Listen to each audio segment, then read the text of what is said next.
We're recording. So yeah. So now I can finally talk to you about this stupid Star Wars thing. Do you think the galaxy far, far away ever run out of gas? Trying to be topical. Yeah. For context, we before this podcast, we had to go hunt for gas. Yeah. Because at this recording, America is running out of gas. Yeah.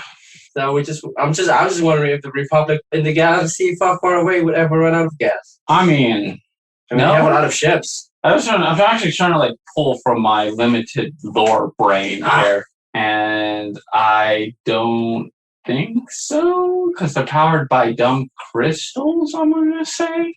Oh, yeah. Is that in the books? Because I don't ever recall it being referenced in the movies. Books, games. Oh, which first time I ever heard about it was from Battlefront 2. Yeah, because they actually use crystals to power the Death Star. And one of the missions. Yeah, it's the first mission you do. Is Ki-Adi-Mundi. You know the scene in Revenge of the Sith where he gets shot? Who? Ki-Adi-Mundi. He's like an old man. It's not very specific. Palpatine is an old man. Yeah. Hold on, let me show you a picture of Ki-Adi-Mundi. Because if you guys are curious, you guys can look it up. Do you know how it's spelled? If they're listening to this podcast, they're probably just screaming at you right now. He's actually a fairly. You're gonna hate yourself too once you finish the Clone Wars. Ki-Adi-Mundi. Ki-Mundi. Okay. Oh. Yeah, when that guy died. Yeah. According to the video game, he was actually on the planet finding the crystals for the Death Star. Okay. Yeah. Okay. Just before he got shot. Okay. Yep. Okay. So. Okay. But he features prominently later in your season. Oh. Not your season, but the show. Yeah. Okay. Yeah. Cool. Yeah, which is what I guess we want to talk about this podcast. Yeah. So in the last podcast that we talked about where we alienated our Star Wars fan base. About how much we don't like Luke. Yeah. Yeah. We also mentioned that Can has just started season 1 of Star Wars: The Clone Wars 3D show, and he had just finished the 2D Clone Wars TV show. So today we're going to talk about season 1 because for the rest of you guys who know how it ends, I'm just going to pick Can apart for his opinion so we can see if anything changes at the end. Oh, after season 1? After you finish the show. Oh, okay. Yeah. So the plan is we're going to take apart each season on the podcast. Because that takes so long to watch a season. Yeah, we have jobs. Unfortunately. More fortunately. Fortunately. Yeah, fortunately. So we can't just blow through it. I mean, I could. I did it with Avatar. I blow through like season 3 in a day. Yeah, but that's because season 3 is good. And this isn't that kind of show. Yeah. Well, some people will argue it is, but it's not. Yeah. At least not season 1. Season 1 is not. Season 1 overall was inoffensive. It was. You know, some people actually recommend people skip season 1. Really? How so? Because they consider it bad compared to the rest of the Clone Wars. I mean, yeah, but. Yeah, it's comparatively, and I don't think that it's like it's not like it doesn't make such a jump in quality that season 1 would be considered that bad. I don't think season 1. I've seen a lot of worse Star Wars content than season 1. Episode 9, episode 1, and 2. Although again, I did like 2. Yeah, it is better than the prequel. Those 2 prequel movies. Yeah. And even episode 4. Oh, right. I did hate episode. Yeah, even it's episode 4. Yeah, New Hope. I usually don't. I don't know why I don't think of episode 4 when it comes to Star Wars. That's weird because that's what everybody thinks of. Yeah, no, I think of episode 5. I think of Empire Strikes Back. Oh, yeah, that's a good one. Yeah. See, it's weird when it comes to Star Wars. I think of Luke's stupid face when he's look up into the sun in episode 4, where you just gotta like look at the sun. And I was just like, this whiny bitch. So, for the record, he has not watched the movie, the pilot movie. Right. Because I said it's not worth watching. You get everything you need from season 1. Yeah. You'll need to Because No, and I kind of explained the basics of it. right, because when you told me the movie, which is about introducing Ahsoka Ahsoka into and the lore. Anakin, and I knew you weren't going to like her, and that movie's just all about her. Yeah. Oh gosh. Yeah. Yeah, it's all about her dynamic with Skywalker, and Okay. it's not. As good as in the show. It's in its early stages, Okay. and it's not good, Okay. in my opinion. Okay. Because it's all about, yeah. Ahsoka did get annoying here and there in the show, but like she was never too prominent, or her annoyance was never too bad for me to go straight up. I hate her. But I have gotten to points where like, Ahsoka, shut the hell up. I don't want to hear you bickering. Yeah. Constantly. Yeah. There were some nice episodes with her though. There was the episode where she was first time ever in command, and she trying to follow the Anakin's teaching, but not listening by not listening to orders, and caused the men to die, and then that shattered her confidence. But then Anakin pulled a pretty dick move, like, "Oh, you're lowest in your confidence. So how about I put myself in danger?" And then realized, now you have to deal with it. yeah. And then I would depend totally on you and your ability to instruct your men to make sure that I don't die. He's like, oh, now listen, Ahsoka. If you don't succeed, I'll die. Yeah. And it'll be all your fault. Yeah. I was like, And she's like- Anakin was such a dick in that show. As far as what was his face? Yularen? Admiral Yularen. I What? felt like was a better support to her. The Admiral guy who got KO'd from her mistake. Oh, yeah. He's like, all right, so like, listen, Ahsoka, you just gotta grow up on the battle. Like, what does he say? Oh, so he had a pretty good moment when he came out of his injured bed. Because like all of the men were actually questioning her leadership, causing her confidence to go even lower. But then the Admiral, he came out and he basically backed her up. And the clones were questioning whether the plan was good. He turned to Ahsoka Uh-huh. and he's like, "So do you think it's good?" Basically giving her a boost of confidence to say yes, and then allowing them to follow what she thinks was best. Yeah. That was a nice moment. I thought they also had like a little heart to heart where she's like, "Oh, you know what? I'm thinking of that moment where she apologizes Oh for his, yeah. his comatose body. I don't think he was in coma. He wasn't actually, but she thought he She was. thought he was, comatose. yeah. She kind of wakes up like, "Oh, that was a weird nap." yeah. But she thought he really messed him up when he was just kind of injured. Yeah. So Ahsoka wasn't a terrible character. She has her moments in the show. I don't know about in the movies, but in Well- the show she's not terrible. See what happens in the movie is they decide to put her over Mhm. by making Anakin look bad Oh no. and her look awesome. Oh, that sounds terrible. Yeah, and you I don't remember like how in the 2D Clone Wars the Magic Guards are like hyped up as these monsters who can throw down a Jedi? She takes on like 3 of them at the same time. That sounds terrible. It's terrible. Yeah. And you're saying like, oh my god, she's screwed. Yeah. What's she gonna do against the Magic Guards? And then she just kind of, you think, well, okay, she's not gonna die here. They just introduced her, but what's Yeah. she gonna do to get out of this? Yeah. And she just kind of fights them, Uh, and you're like, what? yeah. That sounds like the Howard Levels writing problems in a Yeah. lot of movies / show. Yeah, Yeah.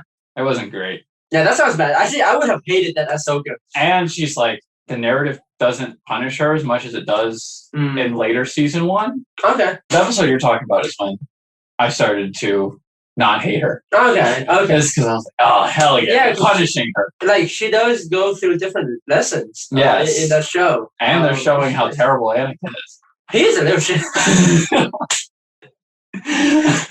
He was a bad Padawan that happens to grow into the Master Jedi level and passes his bad teaching down to others. That's what Anakin essentially is. So what do you think of Anakin? Setting, I still before we think he's- bounce back to Ahsoka. I still think he's way better than he was in the movie. Okay, so explain. Okay, as I mentioned in our last podcast, he has personality and he has charisma in the Right. show still.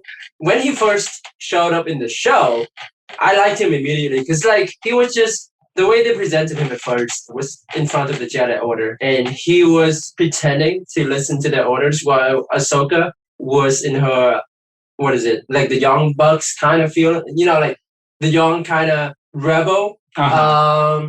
When she wanted to go against the order to help to go search for survivors. Right. And for context, this was the Ryloth. No, not Ryloth. right. Malevolence arc. This is the Right. Malevolence It's arc. the second episode. Right. When they wanted to rescue Plo Koon. Right. Or the ship got destroyed and they have to Yeah. all escape in a bunch of escape pods, and then the droid went in and go, no survivors. Oh, no survivors. And they sent out hunters to hunt for the surviving droid. Oh, that was the episode where they had the new weapon where they shot the plasma that The that EMP. the EMP gun. that turned Yeah. off all of the ship power.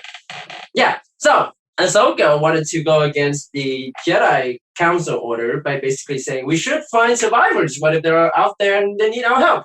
Anakin in the council went, well, I think we should listen to the Jedi's order. However, in the actual battlefield, he decided to go to what Ahsoka was suggested earlier. Ahsoka looked at him. She said, what the hell? I said the same thing. And Anakin said, that moment made me go like, why is this Anakin already so good? Like, he looked at her like a true mentor. He goes, I know, but the way you said it was wrong. And I'm like, that was good. It's just a solid advice on how to live.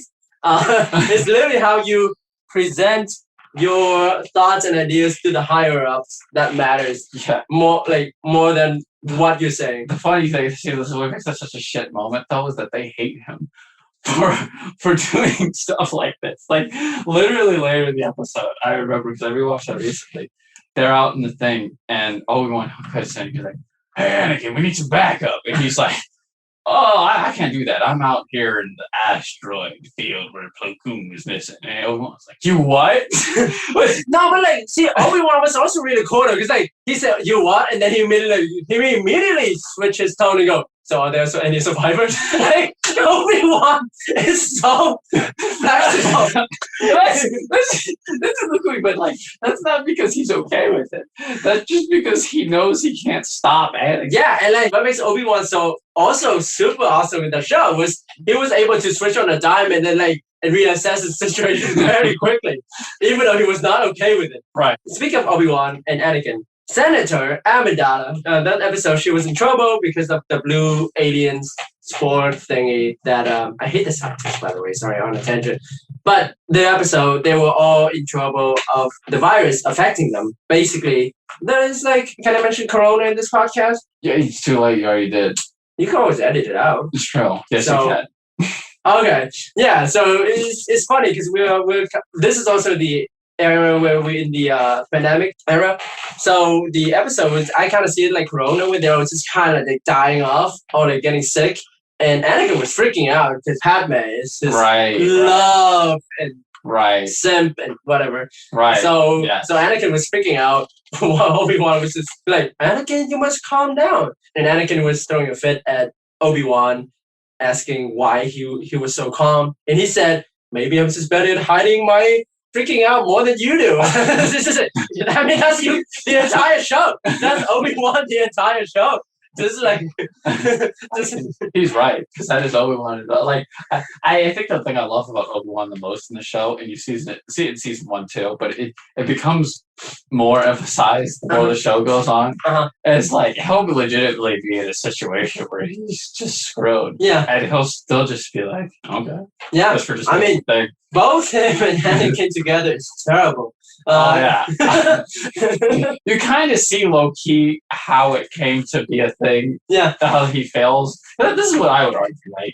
Like when you're like, oh yeah, he's good with Anakin, but I'm also like, he should really put his foot down with him more Oh, I see. because he Yeah. kind of co-signs his bullshit. I mean, see, that, They're I- more friends than master and Yeah, slave, yeah, you know what yeah, I mean? yeah, I know But what that you is also why they're fun. Which is the next argument that I was going to say, because I think a lot of Anakin's shithead moments is probably comes from Obi-Wan. Oh yeah, Yeah, because I think my first real moment of realization about that was in another episode where they were stuck in a cave. I think it was the Capture Count Dooku episode. Oh, that was in season 1. That was in season 1. Oh, that's good. Yeah. That's a really good episode. Yeah. I love that. They were attacked by random monsters. I don't remember the name of the Yes, thing. yes. And they managed to Obi-Wan was the entire time because I think Dooku collapsed the cave and broke the lightsaber. Yes.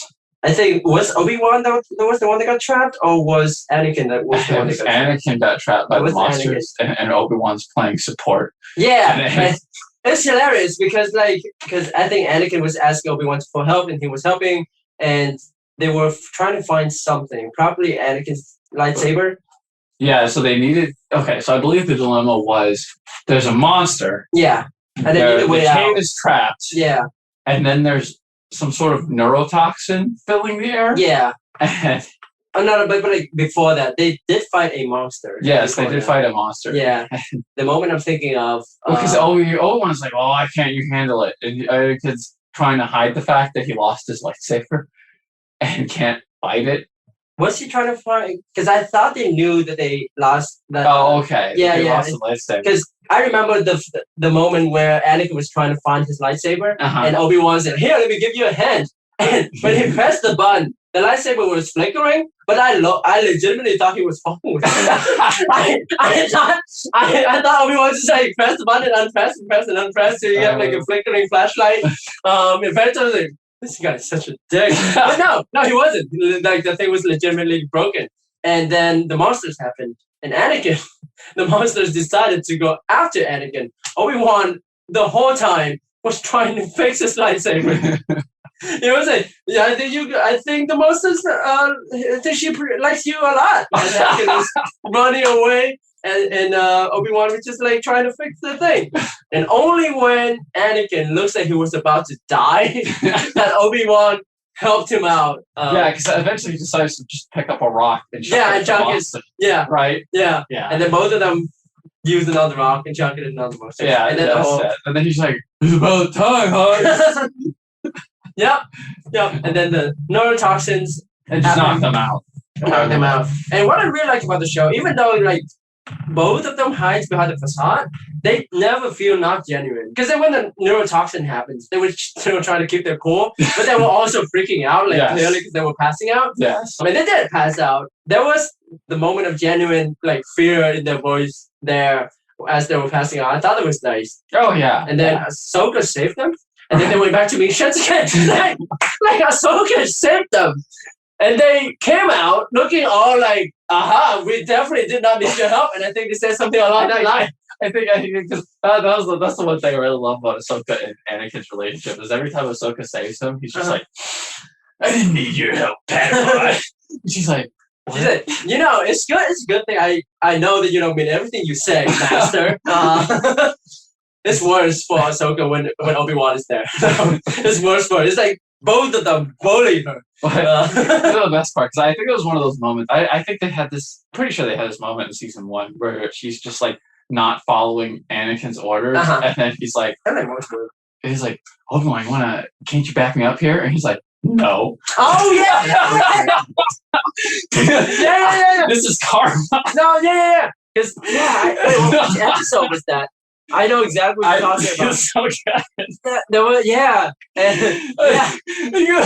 It was either the same episode about Dooku, about how Anakin lost Dooku, and they were like bullying her up to that point. Right. And then, like you said, when Ahsoka pointed out the fact that Anakin failed, he glanced back at Obi-Wan and said what you said.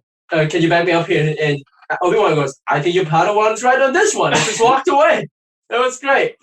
That trio relationship is great. It's great. It's good. It's great. See, oh man, then we get to talk about the Dooku episode. That's like one of my favorites. Yeah. When he gets trapped with Dooku. Uh-huh. Oh, yeah. It's so good. I don't know why they thought about that. And I don't think that it makes sense in the larger story. What makes you like that episode so much? Just the chemistry between Obi-Wan, Anakin, and Dooku. Uh-huh. And just it's like okay, my favorite moment in an episode, right? And I'm pretty sure it's like a lot of people's favorite moment, right? Is when they're chained together and they're walking around, and he's like, "Oh, look, I'm gonna break us out." And Dooku starts working on the thing, and Anakin and Obi-Wan, while he's trying to break them out, start talking shit about it. Yeah, specifically, Anakin's just like, "I thought he was some dark lord, and I don't understand why this is so hard." And then Dooku's like, "Control your Padawan's insult." Oh, yeah. Everyone turns to it. Control your insolence. The dude, the count is working.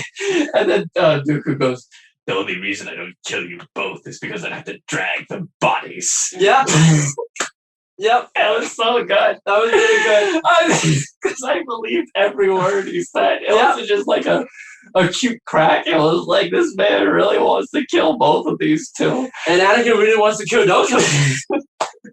The only person who didn't want to do any killing Was was Obi-Wan, and he was just having fun. Yeah. That was what sorry, he was having so much fun. That moment was great.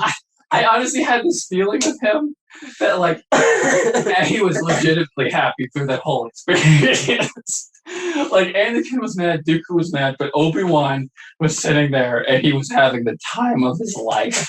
He was like, "This is the best mission of my career." That episode was also very good at showing how resourceful Dooku is. Yes. Yeah. Yeah. That also puts over Dooku. That was good. Yeah. I mean, the only thing it didn't put over Dooku was that like the thing that I always remember is that guttural yell he has when he falls off the cliff. I don't know why. That moment, like the way he kind of pathetically screams as he falls down, and then they catch him, always sticks in my head. I don't know, something about that makes me feel like some pity Okay. for him. Like I in that moment, I kind of remember that he's just an old dude. You know, it's very weird. That's probably a good thing. It is. I actually did not catch it when he falls. I was like, okay. It was pure voice acting because it was such a guttural. Yeah. You know, it's a small moment. Yeah. It's just him falling. Yeah. Oh, I did like the line where they're trying to drag him up, and then they fucking drop him. Yeah. Why are you saving him? I can't.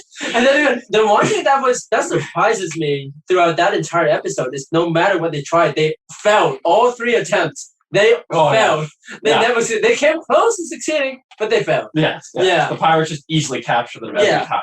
The pirates was really stupid though. Oh yeah. I was like, see, I think the one thing that made me not like the episode because I'm like, I was sitting there. You didn't like Honda? Huh? Did you not like Honda? Was it the leader? Yeah. The pirates? Yeah.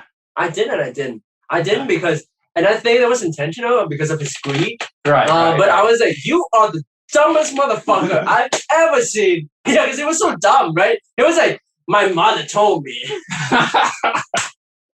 why have one survivor when you can have 3? And I was just like, because now who are you making deals with, you idiot?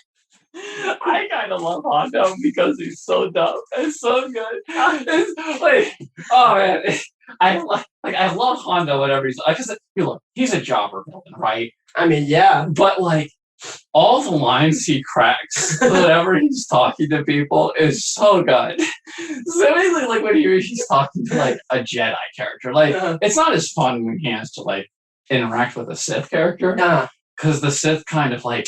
They speak in that super serious voice. But when he's talking to other bounty hunters and when he's talking to Jedi, he's so fun because he just drops little lines. He's just like Hondo's life story as told by Hondo is stupid. And it's kind of great. Yeah. See, I don't share the same love for that character because again, the entire time I was like, you are so stupid, dude. What are you doing? Just take the freaking bribe and move on. Just take the bribe, man. What are you doing, you idiot? I do love how he throws a party for them. See, yeah, he did. Going back to Anakin Obi-Wan moments, right? A really understated moment that nobody talks about in that episode. That was the episode before that where they swapped the thing. Yeah, and it's that's what I'm talking about. Where he's like, oh, let's have drinks. Yeah. And they're saying like, oh, we don't really want to have drinks. Yeah. And then you think that Hondo convinced them to have the drinks. Yeah. And they swap their drinks with the Hondo's mooks. Yeah. So actually, that is a question I want to ask you though, because I did not get that right. Because when they swapped the drink, but then in the next episode they got drugged anyway. So I don't understand how that came. Like, did Hondo just poison everybody? I mean, I assume that they just knocked them out when they went to sleep. I mean, I guess because I think that was just to establish that those guys were ready to take them out. Because the recap before that episode framed it like they were actually dropped, right? Which is like the exact contradiction to the. If I remember correctly, during that whole exchange, I thought they captured Anakin somehow, and then they used Anakin to. No. Oh, okay. Yeah, that episode ended with just them stroking out the other two. Like, the other two dudes just passed out as And Anakin then and the next Obi-Wan just episode, trying to they're cheer. just captured. Yeah, so it's weird. So yeah, that episode ended with Obi-Wan and Anakin just cheering as the other two collapse because they swapped the drugs. But then after the next episode, yeah, they have the recap, and the recap Just tells you that Cut. they're captured. the recap actually cut the mug swap and then to show the beginning scene of them being captured. Yeah, Well, that was really strange. Well, I'll tell you that the weird storytelling style of the Clone Wars in general Yeah. is that when an episode ends, usually time passes between that a significant amount of time, and they honestly blow through a lot. If there is no continuous arc, then there's the time pass. But if there's a continuous arc, then Sometimes in a continuous arc, really, yeah, time will pass. Sometimes there's like little wars, uh-huh, and you'll see a conflict, Uh-huh. and then they'll be like, "We need to take this location," uh-huh, and then in the next episode, the narrator will be like, "After they did that, yeah," huh. and it's just kind of like, "Oh, okay." Okay. And they don't seem to care about the larger stuff. They seem to care about the smaller character-y stuff, Okay. Okay. which is good and it's bad Okay. because then you get weird stuff like that and you're just supposed to ignore it. Yeah, I mean, Yeah. that's what ended up happening. Right. I ended up just like, whatever. Okay, they're captured. Yeah, they Yeah. captured. It's a little weird, but Yeah. I moved on. You know, Right. Yeah, And- that's not a big deal. Yeah. But there are like some arcs, like the Ryloth arcs. I think there are like 3 arcs with the Ryloth. There Yeah. was the first one, Well, that's actually a good example of them skipping around. the Ryloth one. Oh, yeah. Well, They just dodge major points in the battle.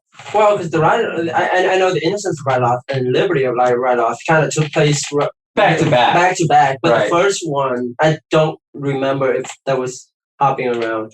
Yeah, it kind of does hop around a little bit. Okay. Yeah. Okay. Because it's not like they show Mace Windu and them getting on the planet and They do show in the Innocence of Ryloth, I think. Where- sort of. At the yeah. end where Mace was going. Or even that Was Mace it- is there. Huh? You know? You don't even find out that Mace and the other guys are there until the next episode. No, I think they were showing in Innocence of Ryloth. It was when Mace was. No, I- I'm talking about in the Ahsoka episode. Because In the Ahsoka episode. breaking through the barricade was so that Mace and them could get on the planet. That was Right. that was the start of the Ryloth arc Right. was Yeah. Ahsoka's- thing. But they don't Right. all of a sudden it's just like, now Mace Windu and the boys are taking the planet. Well, I mean that and then the next thing is Obi-Wan needs to go in and do the. Well, the other thing is that this arc continues. That's the weird part that you're gonna have to pay attention to because I didn't notice that's on my first thing. Hmm. But arc. the Ryloth arc, Oh. it actually continues in the series because so Star Wars is what's called like an anthology story, Okay. which means that it's a series of different stories, Uh-huh. not necessarily along the same timeline. Yeah. So I mean, I told you this before, right? That you're actually watching the episodes out of order. Yes. Yes. You have told me that. Yeah. So what's going to happen in season 2 is, unless it's already happened, is they should revisit Ryloth. Not yet. I'm only episode 1. Okay. Season 2. So. Yeah, and you find out what happens. Okay. Sort of. It's ambiguous enough that you don't actually find out what happens to that planet. Yeah. But they continue to use that planet to tell stories. Okay. If that makes Okay. sense. Yeah. You know what? We've mentioned Ryloth enough, and I was saving to talk about it. But Innocence of Ryloth is by far my favorite episode of this season Oh of yeah. the show. Well, of the show So far, so far season 1. of season 1 because I've Yes. only watched season 1. That's by far is the best episode Okay. because they focus. Actually, taking that back, they have other episodes where they focus on the clone, which I think whenever they focus on the clones is probably one of my more favorite episodes aside from the Anakin and Obi-Wan and Alright. Ahsoka Right. relationship chemistry. Right. But Innocence of Ryloth specifically, they put the clones in a situation where they had to split up and then to do some retconning. What's the word? Like Reconning. reconning. Yeah, thank Yes. you. Yeah. Do some reconning of the planet. And 2 of them spawn off and they met a little girl. And they basically put the clones in a situation where what do you do when you find an innocent child? And they have the 2 characters. One is very realistic and one is very emotional. And the chemistry between the 2 of them was great because the Right. emotional was like, we can't leave this girl here, man. What are we doing? And the Right. realistic was like, who gives a shit. Right. We have a job to do. Let's Right. go. And the emotional one was just like, no, man, this feels wrong. And what I appreciate was they don't make the clones evil. Right. The realistic one might come out as being douchey, but he doesn't have any ill intention. He also relents. Wait, how do you mean? Like he gives in to the Yeah. God damn it. Yeah. The stupid kid. Damn it. Yeah. Which exactly is what I'm trying to get to. Because like even though he comes up as douchey, he never comes up as As unemotional. as unemotional. Yeah, Yeah. he still has emotion. And using him as douchey is also not right. It's just that like throughout the episode I never got mad at him because I'm like, yeah, I mean I can see why you want to move on because you got a job, you got a schedule you want to keep on with. It doesn't all. It also helps that those guys have a really bad mortality rate. Yeah. So Yeah. you can't understand why he's like, I don't want to die for some kid. Yeah. We also got like a bigger job to do. Yeah. You know? Yeah. And his best line was, look, man, I just want to keep you alive. He chased after the kid. But that episode got me because, like you said, essentially they were chasing after the kid and trying to protect the kid. And after like they got into a corner, it got like this really emotional moments where the kid was just interacting with the emotional guy, where they were bonding. And then, like you said, the more pragmatic guy eventually gave up and be like, what the hell? Right. And like he deep down, he cares about children and innocent lives. Right. And like it's just the moment where the three of them connect. I don't know why that got me. I was like, this is the most heartwarming moment. Which specific moment? When they're all trapped in the house and then they were just basically like, I don't remember if they think that they were going to die, but they was just taking a moment to like connect with each other. Right. And that was right. Because it was, if I remember correctly, the moment was she brings them to her house. To her house. Like bombed out Yeah. house. And you get the impression, at least when you're watching, I remember getting the impression that her family's just dead. No. It was stated out loud that her family was killed or captured. Oh no, it was killed. It was straight up killed. Right. And she was just thank you. She was like, she grabbed her toy and then she like hugs the toy. And because it was framed that the two clones were behind her. She stood in the middle of her house looking her ravaged house. Yes, yeah. Ravaged empty house in the middle of it, and then the two clones were behind her discussing what happened. Right. And they're like, I do love how there's like the emotional one's like, oh man, this is pretty messed up. What do you think happened to them? And then he's like, oh, they're probably dead. Yeah. Oh, they're dead. Yeah. But like but it didn't come off as jokey, like he said it straight. No. But it fits the tone, right? Like it fits. I just find it funny because I know. I completely understand. But in terms of the episode, it fits the tone of the emotional weight that was presented. And then like you mentioned, they found the toy, the doll, and the emotional one just kind of walked up to her and just gave it to her. Just the way she hugs the toy, I was like, and then she hugs him. I'm like, and then then the pragmatic guy came over and they all have a moment. I was like, this is the best goddamn episode in this show. Yeah, and then when they came back again, why Obi-Wan is awesome. They came back. The other clones were like, why do you take so long? They also almost shot them. What did they? Yeah, because they came heard the bed. Yeah. Like, because they just fought the monsters and stuff. So no. It was like, hold on. Just one of us. Yeah.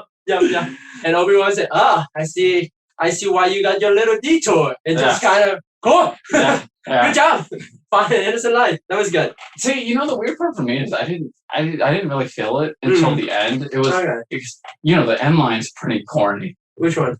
Where they drop her off after they win the mission. Yeah. And then they go to Obi-Wan and they're like, what is that she keeps calling us? And then he looks back and he's like, oh, it means brother. And I was like, they call each other. That's how they were lovingly refer to each other because that's all they got. Yeah. And I was like, and then it all clicked like that. I was like, yeah, it's weird for me. Whenever it resumes back to the whole battle thing, my brain just zoned out again. It was just like, Star Wars stuff. Okay, Star Wars. Yeah, pew. It kind of goes back to like a little weird cartoon. Yeah. Again. Yeah, which is not bad. Like I don't mind that. No, me neither. With the show, it's true. Whatever, right? It's Star Wars stuff. No, but it's like it shifts from this and this is Star Wars in a nutshell too, right? Right. Like this is arguably the appeal of Star Wars. It Uh-huh. goes from like this weird, grounded, emotional tale to the robot like twiddling his thumbs and being like, "Ah, yes, I have the Jedi this time." I release the beasts. That kind of energy. Yeah, Oh, I actually appreciated that they put some tactical depth into it. they do. You know, They do. I do enjoy the clones that, not the clones, the droids that say, I have calculated that the Jedi would do this. yes, And the Jedi do everything just as I planned. yes, And it's odd that droids have emotions. Or yeah. I mean, they don't. droids have greeds. Yes, If that makes sense. well, they have arrogance because, like, I always remember the line where he's like, "So Kenobi got past this point. I hear." I was like, "I hear an explosion. Well, you got this?" And the droid's like, "Oh yes, that's just a final desperate assault." And he's like, "I hope you're right about that." He's like, "I'm always right. I am a droid." Oh, I remember that line. You know what? I actually, when he said that, it was arrogance, but like, okay, I'm also like a little bit of a programmer. So I originally like, yeah, he's probably right. You know, computers don't lie. Right. So I was like, yeah, he's probably was just stating facts. Facts, he's a Right. droid. He's always right. Although, and this is corny, the reason he failed was because he forgot the human element the whole time. Because again, it's Star Wars. It's corny as hell. Like, yeah. and because in the end he loses because he doesn't realize that the slaves he captured or people he captured would just straight up go charge him Yeah, in a tank. yeah, He's like, what? yeah. Yeah. Roger. Yeah, they are fun. They are fun. I do like They're the droids. How do you like the droids in this? Mixed feelings. Okay. Well, the grunt droids are great. Okay. Because they're so dumb and Mimi. They were great. I love how the grunt droids can grow some sort of sentience thinking where they question their leaders, where they're like, dude, wouldn't this be a bad idea? And then the leader goes, I don't care. And then they immediately went into Roger. They just went back completely. Just go, okay. I just like I gotta go over the lines that were only in season 1, right? Uh-huh. In the Ryloth arc, right? Uh-huh. I remember there was a good bit where they were like, "Man, those stupid C1 droids, they're all a hive mind, Yeah. centralized computer. Yeah. We have independent thought." And then they go, Roger. Yep. I thought that was hilarious too. So good. Independent thinking, huh? Roger. And then the other line that I really loved was in the Malevolence arc. So they EMP Plo Koon, right? Yeah. And Plo Koon's like, "Oh man, we're screwed." Yeah. And then they cut to Grievous and the droids. Yeah. And the droids are gunning down the ships. Uh-huh. And one droid's like, "Man, it's a lot easier to shoot them when they're still not moving." He's like, "I'm still not hitting anything." And then Grievous just like one punches that one. Yep. You know, that joke surprisingly died very quickly in the show. Like, it never resurfaced. No, No, it doesn't. It just kind of like halted. no. There's another one. Was there? Yeah, maybe it's in season 1 too, but there's another one where they're like, I can't aim well, and then they're like, "Yeah, well, we're programmed that way." Huh. And I was like, "What?" Oh, too bad it's we're programmed that way. Yeah. It's interesting though, because it never got stated outright, but I do like the idea of why. Because when you come to think about it, droids are not that scary, right? Right. Droids are just fucking robots, Right. computers. Right. How would they be able to fight against almighty Jedi's that have force powers and all that, Right. yada yada? But the show has moments in the battle when you like going back to when you mentioned they're like tactical depth in the show. Yeah, so in the battlefield, I appreciate whenever they show that droids just win by outnumbering the clones. That's always just illustrated very well. Because there are scenes where I think that was the episode of I liked the episode, but I hated the head of that tribe. It was when Anakin got hurt and they had to go to the planet of the monkeys where the father monkey is like, we're all about peace. We must live our philosophy of our people that has helped us survive this long, that we will not engage in battle, even if we get wiped off the earth. And I'm like, you get wiped off the earth. You can survive. Yeah, then you won't survive. What are you talking about? Right. Anyway, that's irrelevant to the point I was trying to make about the tactical, because they had 3 Jedi's defending them from coming into the There's shield. like 3 Jedi and like a captain. 3 Jedi and the captain, yeah, Right. yeah, yeah. But the captain doesn't count because he cannot fight Right. all of the droids. Right. But they have 3 Jedi's, right? Against a shit ton of droids, and their whole mission was trying to not have them deactivating the shields, because Right. the core of the conflict was the separatist leader had a new weapon. Also, separatists are really smart. They keep coming up with new weapons. Yes. And the separatist leader, his whole thing was he has come up with a new weapon that can only affect flesh, but Right. not droids. So he Right. could just spam that shit, and none of his units would be Right. hurt, but Right. they would kill everything else. And to counter that, the Republic has set up a defense shield so that it would not hurt the innocents living there. And then 3 Jedi's going against a shit ton of droids, and they show that the Jedi is really trying hard. But since there were so many number of droids, the droids just walk past them and enter the field and destroy the shield. And I'm like, okay, I buy it. I buy how the separatists can win. It's funny too because the Jedi were never in danger, The Jedi were never in danger. but they couldn't stop the Yeah. sheer number of droids. Yes, exactly. Yeah, Yeah. yeah, and their goal would be completely useless Right. if they failed. Yeah, so Right. I thought it was really well done. Does that mean that you like the battle more than the 2D Clone Wars? I do. Okay. Yeah, I actually don't like the over the topness Right. of the 2D as much Right. as you do. Right. I actually do like the more interactive elements in Well, 3D. The thing about the 2D one that the 3D one just has it beat is the characters. You know, I complain about the power levels, right? And this is the nice thing is we're going to complain about power levels a lot in the future, Mhm. and how some characters are too overpowered or underpowered. Yeah. But while I disagree with how they're portrayed, Mhm. I think narratively it serves a purpose to scale the power levels down Are you saying in the 3D one? in the 3D. Yeah, Because yeah, it's not consistent with the comics. It's Yeah. not consistent.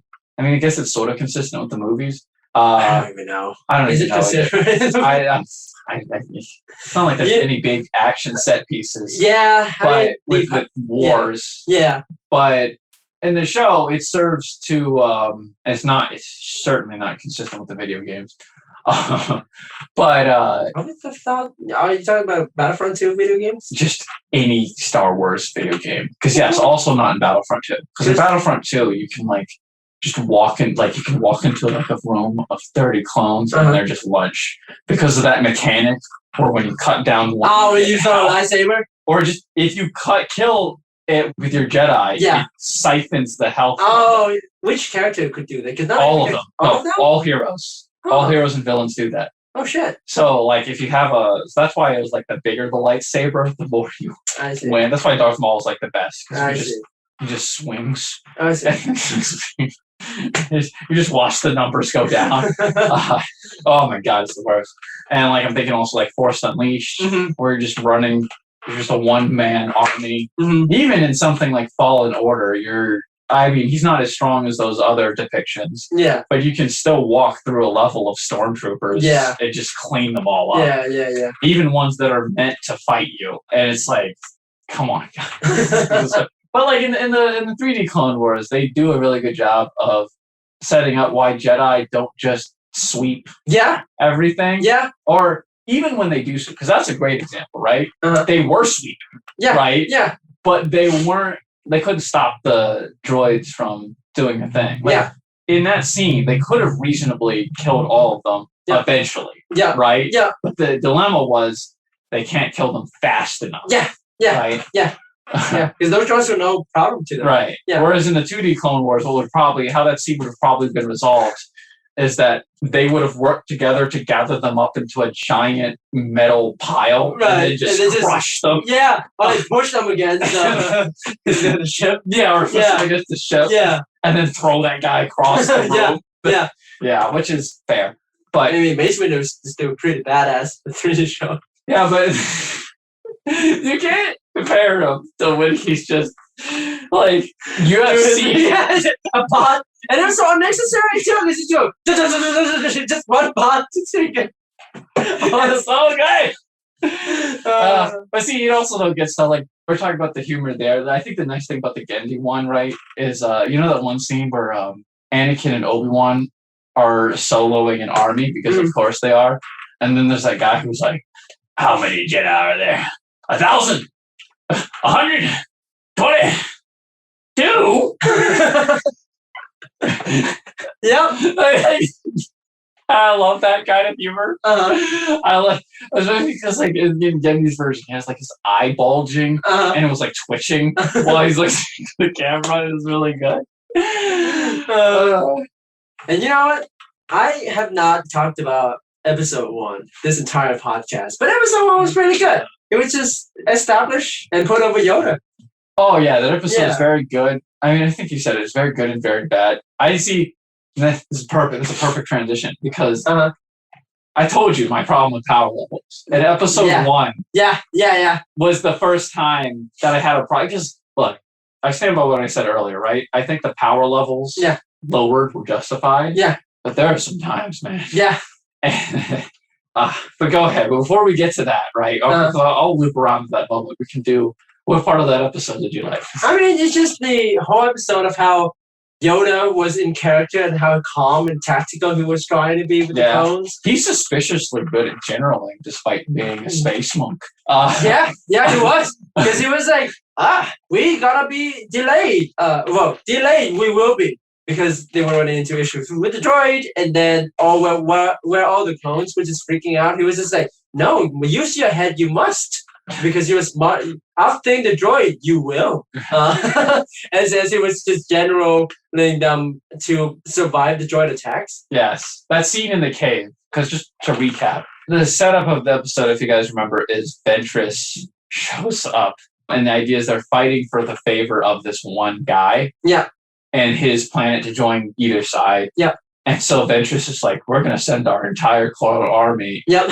Or the droid army against these guys. Yep. And Yoda only comes with a ship of like 7 people. Oh, okay. I guess only because, 3 remains. Yeah, only 3 remains. Because it was like, it was just supposed to be a regular diplomacy mission. He's not trying to just take the capital. Yeah. But the other side, they're like, nah, we're just going to flex on them with a giant force. Yeah. And then like, seeing these odds, he's like, prove that you can protect us. And Yoda's like, sure, we'll just destroy all of them. Yeah. And then Mitch is just like, you arrogant little shit. We'll kill you. And then I think they take out some of his clones, and then he takes his survivors and just kind of dips into the forest. Yes. And after a few skirmishes, they get backed into a cave. Yeah. Yep. And then there you go. Go ahead. Oh yeah, the cave scene. Actually, what do you think about the cave scene? I love the cave scene. Uh-huh. Because for me, right, one of the things I remember you saying you were complaining with the 2D version. Yeah. Is that the clones were kind of overpowered. Did I complain about that? Yeah, we were watching, wow, these guys are so overpowered. Yeah. Which I really loved about it. Yeah. You really see why they won the war despite being outnumbered. Yeah. But they didn't have a lot of character. Yeah. Like, that's all you could say. Like, I noticed that's all you said about them, right? Is that you just said they're overpowered. Yeah. But here, this was the first moment where I was like, oh, this could be good. They're actually, like, making a point to point out they're not just clones. Yeah. And so I love that scene in the thing because I don't think those clones matter again. There's so super fans who could tell me I'm wrong. Yeah. Right? But I'm pretty sure those clones, like, that scene really makes you invested in those characters. Yeah, there are returning episode. clones. I think Rex is one of the returning ones. His names keep popping up as the general. No, I can tell you that wasn't Rex. Okay. Because, as I pointed out earlier, that episode actually happens. So for the record, that episode's actually part of the Ryloth arc. The what? That episode's part of the Ryloth arc. Oh, interesting. Yeah. Huh. Yeah. That's what I mean by it's out of order. Yeah. Look for the King character again. Okay. You'll know what I mean. I actually missed it until my recent rewatch. And I was like, oh, that's fallout from the Ryloth arc. Oh, wow. my God. Oh, wow. Yeah. That's such a weird way to tell stories. To tell stories. Yeah. Yeah. Because that event's actually kicked off from the events of the Rilo. That's so strange. Yeah. Huh. Yeah. Okay. So that's not Rex. Okay. Yeah. But I also like the little life advice he gives. Like, you know, Go ahead. I know. You know, he's just there. He kind of looks at them and he's like, you know what? How you guys were going to win this is you have to embrace the basic argument that Yoda gives, right? Is he's like, the droids are one blob. Mhm. We have individual creativity Mhm. and most importantly, personality. It doesn't matter how ridiculous and imposing the enemy force is. Mhm. Your personalities and your unique strengths will pull us through the battle. Yep. He kind of like looks at them. He's like, hey, you. You know, I'm gonna cut you there because I'm holding it back too long. I agree with you. That scene is great, and that was the first moment. Was it? Oh shit! They were going to take off the helmet. Yes. I actually had doubts because I've never seen, except for the sequel when Finn took off his helmet. Right. But they're not the same. Stormtrooper. Because stormtroopers aren't clones. Yeah, I know. Yeah. But like, it's just the fact that they Pop took off the helmet is cool. But they did take off the helmet. I was like, oh shit, that's nice. And then Yoda has to speak. I'm sorry. His words were nice, and like you said, there was generally good life advice. But for the context, I was just Yoda, just shut the fuck up. Because he kept to come up to the first guy. He basically said, "Oh, I don't remember the names, but you have always confided in yourself and in your teammates. So look into others for inspiration. You care a lot about weapons. Weapons don't win the war. This is the same guy. By the way, this is the same guy that was legitimately worried that they only have one rocket launcher left to fight a shit ton army of droids. So when Yoda said, I'm like, Yoda, that's nice, but we still have one rocket launcher. How is that going to make him less worried? You're not going to get one rocket launcher. And there's another third guy. What was the advice to the third guy again? Something about being It's just like too violent. too violent. Yeah. He's like, Focus on combat or something. so focused on aggression you are with things with your mind towards that. Yeah, something Yeah. along that line. Yeah, but I was just like, I just could not take that scene as seriously because in my head, I'm like, hey, Yoda, you could just go down and solo the entire drama. yeah. Well, these three guys could. These three guys would not be able to do that. But you're saying this with the comfort of knowing that you could do it but they can't. See, that's the part that I actually really like about it. Because if I were in their situation, I would have straight up looked at Yoda and been like, what the fuck are you talking about? Yeah. What do you mean? Shut up! Like, it's not like in episode Empire Strikes Back where Luke is looking at old man Yoda and he's like, "Oh, this is a weird old man." Yeah. If the weird old man tells you that and he sounds so confident about it, like it has a little bit more weight. Yeah. But this is like God Yoda. Yeah. And everybody knows he's God Yoda. Yeah. Like, if I'm the clone, I'm like, you can do it. But you know, the funny thing though is with that, they seem to be really worried about him because he does later do exactly what we were talking about. Yeah. He just solo the droid. Yeah, he does. And they're sitting there like, is he gonna be okay? Oh well, I think the example was the general doesn't really look like he needs our help. Well, that's after he starts doing it. Oh yeah. Thing, and he's just gonna go out there alone. Yeah. And then after a few minutes of him ripping through tanks by himself, they're kind of like, I don't think he needs our help. And they started cheering for him too. They started watching like it's a movie. Yeah. But I suppose Yoda's advice worked because they were able to use that one rocket launcher to stop the invading droid army. And to his credit, he doesn't use any of the overpowered Jedi feats to do it. He kind of just zips around and acts like a troll to the droids in order to win. Like, he does stupid stuff like, actually, honestly, some of the stuff he does in episodes really messed up. Like, one of the things he does, I'm just going to go through a list of things he does. So one of the things he does is while being chased, he picks up one of the super battle droids, turns them against each other, and starts having the droid fire on the rest of the group. And while the droid's like, please, turn away, guys. I can't control myself. And then the droids, after losing like half of their line, gun him down. And then he's like, wait, no, I'm on your side, guys. And then, after they obliterate him, Yoda picks up the scattered corpse of the super battle droids and blows through the rest of the line like bullets, completely decimated. I think there was also a moment where he attacked one of the ship from behind, and then like he creates a hole underneath the ship, and he pulled the tube out. Yes, no. And for the record, he does a false surrender, which, by the way, is against Geneva conventions in real life, right? So like he's like, he just kind of sits there chilling, and then the droid comes up and he's like, do you surrender? And then Yoda just kind of runs, and that's when he does the thing. He just runs in there, he cuts it open. Yeah. He like gleefully grinds that droid to bits while you hear him go, ah! You're like, holy shit, Yoda. You know, that is the one thing that's consistent between 3D and 2D. That man's a fucking savage. Yeah. Yoda is a complete monster. He tears those guys to shreds. And he's having fun. Yeah. Yeah. Although that is what wins him over to the club. And you know, I say all this stuff, but I do love Yoda in that episode. I do too. No, I think that, again, I mentioned this earlier, that episode really put over Yoda. Oh yeah. Yeah. It was good. What doesn't put over Yoda? Now I get to air my venting. So we get to the end of the episode. They beat the droids against all odds. This is the recap for the audience. And so they get to the king, and the king sits there and he looks at the results and he's like, Yoda, this is great. So they aren't just worth 100 battle droids. They're worth 1,000. Yeah. And then Ventress is like, screw you. I'm just going to kill you and take your planet myself. Right.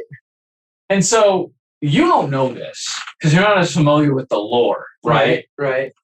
You ever wonder why no one just uses the Force to turn off somebody else's lightsabers? No. Because that's a really good move, right? Just turn off their lightsabers. Yeah.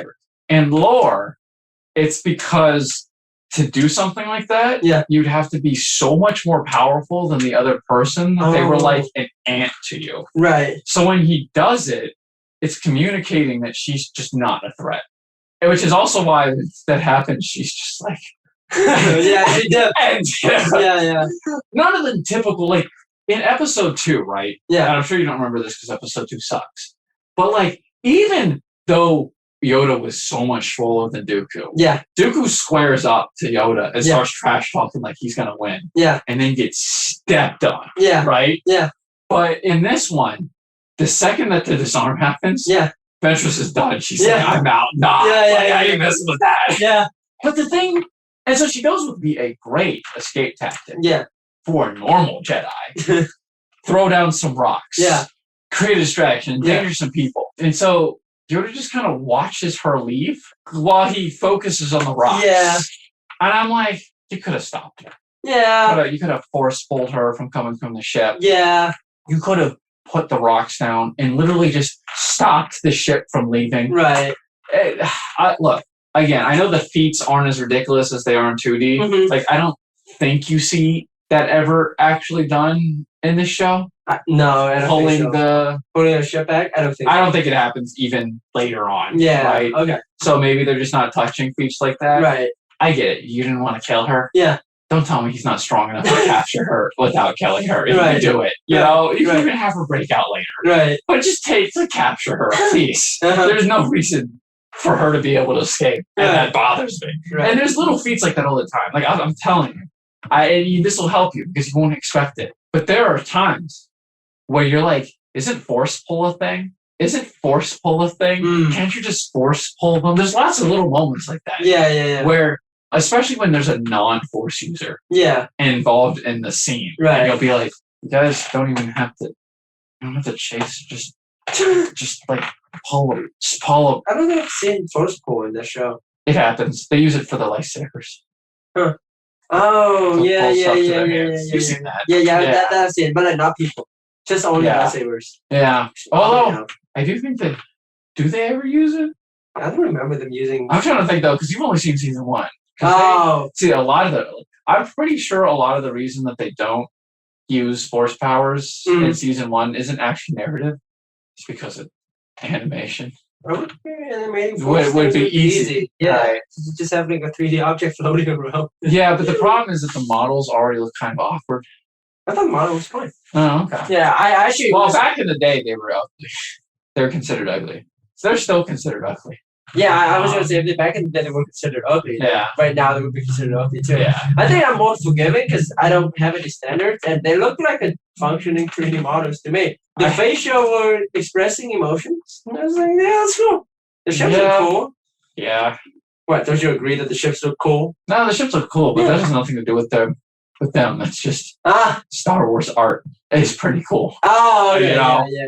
I don't know. They move kind of awkward to me. The animations, yeah. It's also because the animation gets a lot better as the show goes. Oh, that's good. Yeah. 'Cause You I can was- see them improve as it goes on.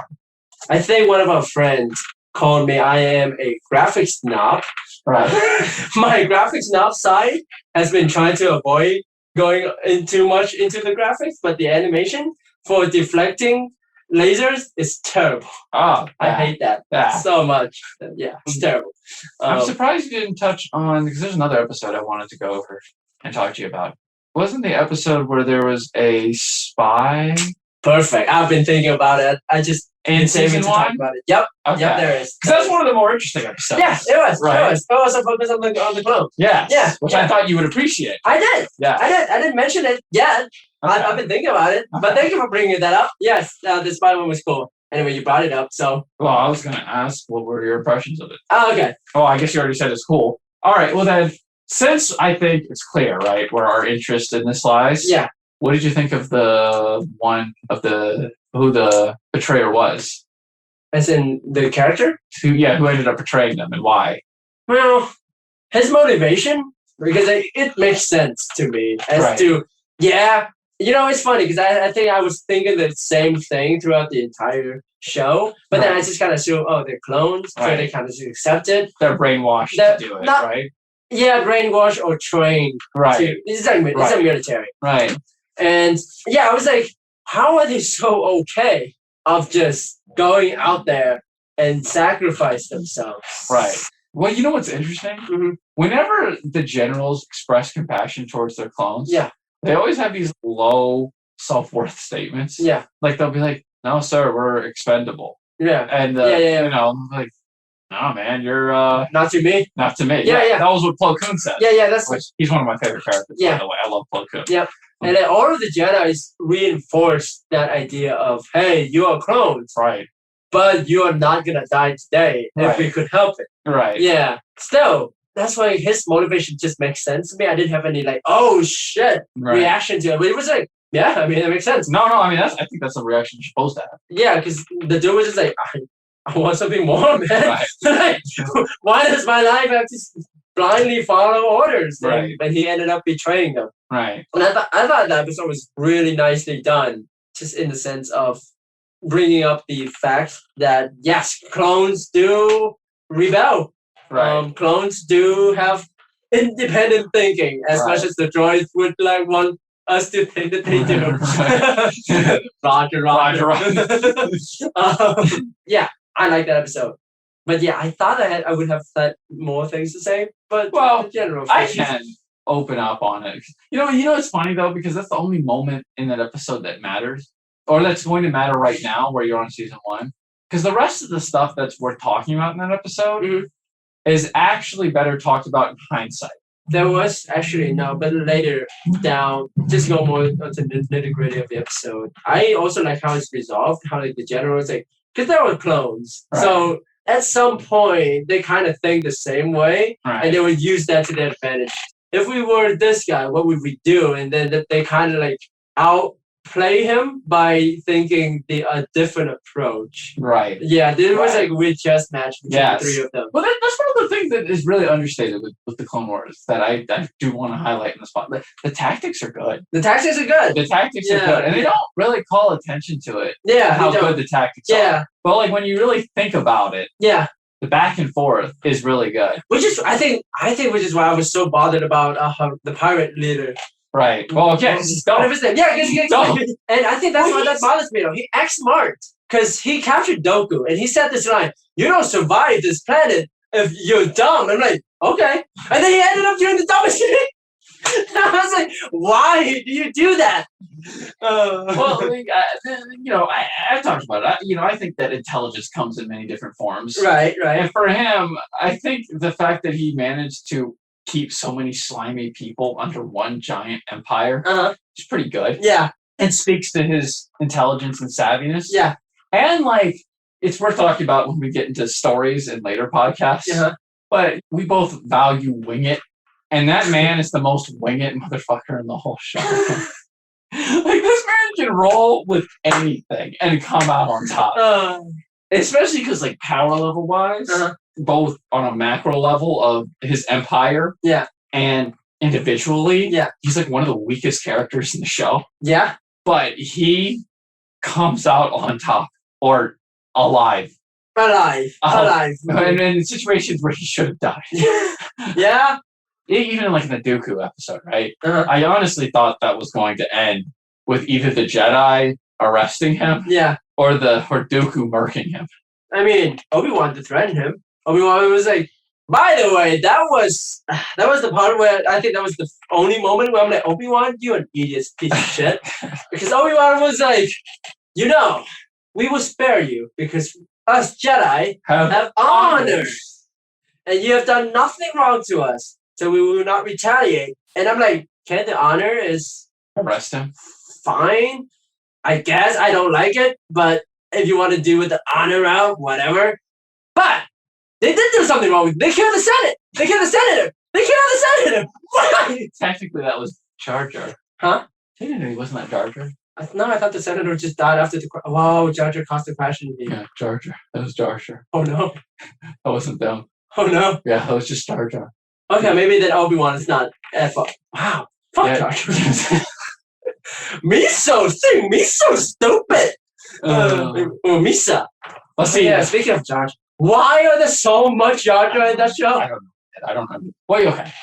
Here's my theory, right? Okay. So you know that Lucas helped write season 1. You told me about that, yeah, in our offline conversation. Right. And I'm pretty sure, nobody quote me. Seriously, nobody quote me. But I know from interviews that he wanted Anakin to be more likable, right? This part's not confirmed. But my theory is that he also wanted to redeem Jar Jar. I don't understand why manslaughtering a senator would make him more likable. I wanted to throw him off a cliff for doing that. This poor senator came here, risking his own life, knowing his chances of survival were pretty slim, and he doesn't even get killed by the enemy. Jar Jar, they got promoted, but they got promoted later in this season. I don't know. It was. Oh my god, it was terrible. Well, the episode with Jar Jar has a friend was fine. It was decent. Yeah, he made a friend. The pretended to be a Jedi. It's really dumb. Yeah, I know. It's so dumb. Star Wars is better off without Jar Jar. It is better off without Jar Jar. One. You know what? I know I said it last week that I was attempting to not bring wrestling into all of podcasts. I've changed my mind. I'm going to make a goal to bring wrestling into every single podcast, one way or the other. And I will say this with another character I want to put a highlight on. There is this bounty hunter, space character. I don't remember. You met him? Yeah. Cad Bane, right? Bane, yes. Bane, it was in the last episode of season 1 and the beginning of episode of season 2. He was good. He was the one that outplayed all of the Jedi, right? And what I'm hoping they would do is what they would do for some of the really good heels in wrestling. Because, wrestling, good and evil, heels are going to have their crimes paid, right? They have to pay their due at some point. But before that, heels can rampage. Good heels, that is, long-term heel versus short-term heel, usually their pays due pretty shortly, probably in the pay-per-view or whatever. Right. Long-term heel, the current AEW champion Kenny Omega could run wild for a year and a half, maybe 2, before he gets his ass kicked. And what I'm hoping the show does is using that treatment with him. Have him run wild on the Jedi as long as possible, and then have him curb stomped by I'm really interested then to see what you think of Cat. I want you to think about that Okay. for the following podcast with each season. Okay. Oh, excuse me. I'm interested in two characters. Your opinion on two characters in the show, right? Okay. Okay, three. I want to see what you think of Anakin by the end. I want you to see what you think of now Ahsoka. Okay. Now I'm kind of interested in Cad Bane. Okay. I won't say why, Okay.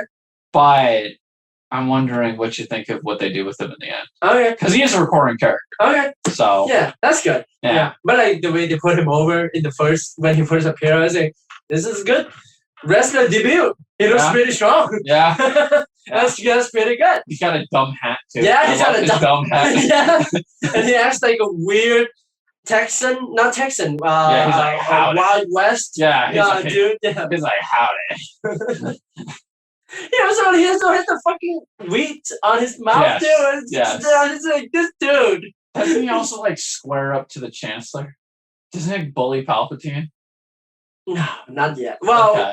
through hologram, yeah. Yes, Yeah, yeah, yeah, that's what I was through talking about. Yeah, Yeah, he did. yeah. Okay, Palpatine, the man, is always so weird to me with Palpatine dynamic with everybody. Yeah. Because I'm just like, this dude. It's so Just- clearly evil.